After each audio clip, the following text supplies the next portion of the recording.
J'ai été profondément touchée. C'est très émouvant, tout simplement. Voilà. Pour moi, c'était très touchant. Ça va rendre un petit peu plus humble et tolérant beaucoup de personnes. Voilà, j'ai adoré. Merci. Je suis assez émue en fait par ce film, par cette soirée, par les témoignages.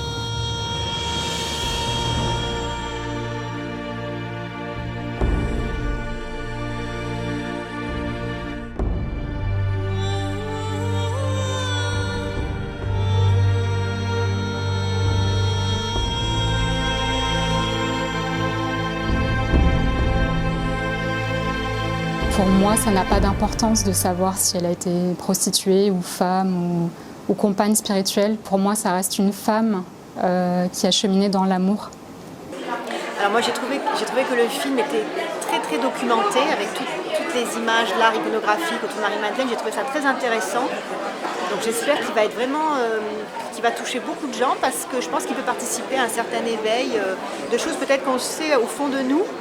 J'ai du mal à mettre des mots parce que je suis vraiment touchée et que c'est vraiment le message du cœur qui transpire de ce film. Le cœur qui est vraiment donné dans le message de Marie-Madeleine. Forcément, il était aussi dans le message de Jésus. Mais c'est cette transmission du Christ en nous qui nous est essentielle de retrouver et que je reçois vraiment en plein cœur. Donc merci à ce film. Marie-Madeleine a l'immense privilège d'être la première à voir le Christ ressuscité. Et j'étais très heureuse de participer à ce film parce que je trouve que vraiment, il relate vraiment toutes les différentes images de Marie-Madeleine qu'il peut y avoir, toutes les données historiques qui peuvent exister sur Marie-Madeleine et le Christ, donc dans les premiers siècles, et aussi les différentes images de Marie-Madeleine à travers les siècles. D'abord, j'étais très touchée par l'actrice. J'ai été très touchée par Christian Doumergue, qui est vraiment un grand historien et qui connaît bien Marie-Madeleine. Pourquoi Marie-Madeleine disparaît-elle complètement des textes qui font suite aux évangiles dans le Nouveau Testament, des textes qui racontent la naissance de l'Église? Moi, ça m'a permis de prendre connaissance et de mettre à jour un petit peu la controverse qu'il y avait autour de ce personnage de Marie-Madeleine. Et je crois que le truc qui m'a le plus touché dans le film, c'est le fait que réhabiliter l'image de cette femme au sein de l'Église et de la religion chrétienne, c'est comme si ça remettait du divin dans le féminin.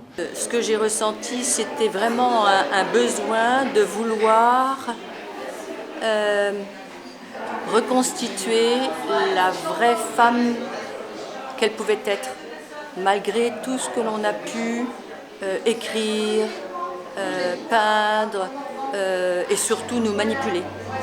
Par quelle malédiction ton nom a-t-il été oublié de ces textes sacrés? Serais-tu monté au ciel comme ton bien-aimé? Ou bien as-tu été victime d'un complot? Ça m'a semblé un film très pertinent pour notre époque où à la fois on voit la tradition, disons, entre les hommes et les femmes qui commence à changer vers une version plus correcte et aussi en même temps cette idée de le spiritualisme qui est une recherche personnelle, individuelle à l'intérieur. Pour moi, ça vient conforter des croyances que j'ai, ça vient boucler une boucle par rapport à l'énergie féminine, à l'énergie masculine, par rapport à la vie, à un cheminement personnel. Ce corps que tu as touché, caressé, embrassé, l'as-tu aimé comme une idole, comme un temple sacré? Il reste une ambiguïté fondamentale dans cette histoire. Donc on espère que vous viendrez nombreux voir ce film, quelles que soient vos opinions, votre religion et même ce que vous pouvez penser de l'histoire de Marie-Madeleine et du Christ. C'est en fait un message pour notre temps et je dirais presque pour l'ère nouvelle où le féminin sacré va être réhabilité. Je trouve que vraiment ce film est magnifique à voir et qu'il faut aller le voir. Nous sommes dans un temps où nous voulons ressavoir les choses, nous voulons être au courant de la vérité. Et je pense que ce film est vraiment un film à voir pour déjà se poser les très bonnes questions. Et merci à Marc Bielli.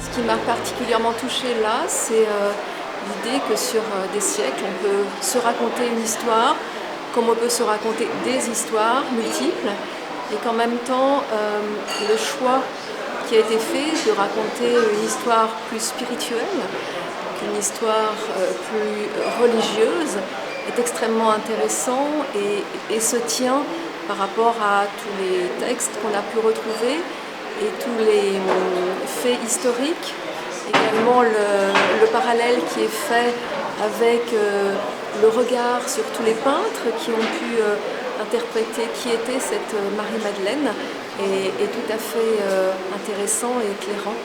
Je pense que là, il y a quelque chose qui est passé et que tout le monde a ressenti même ce soir. Et les gens sont très émus quand ils regardent ce film. Et bien rien que ça, c'est une réussite.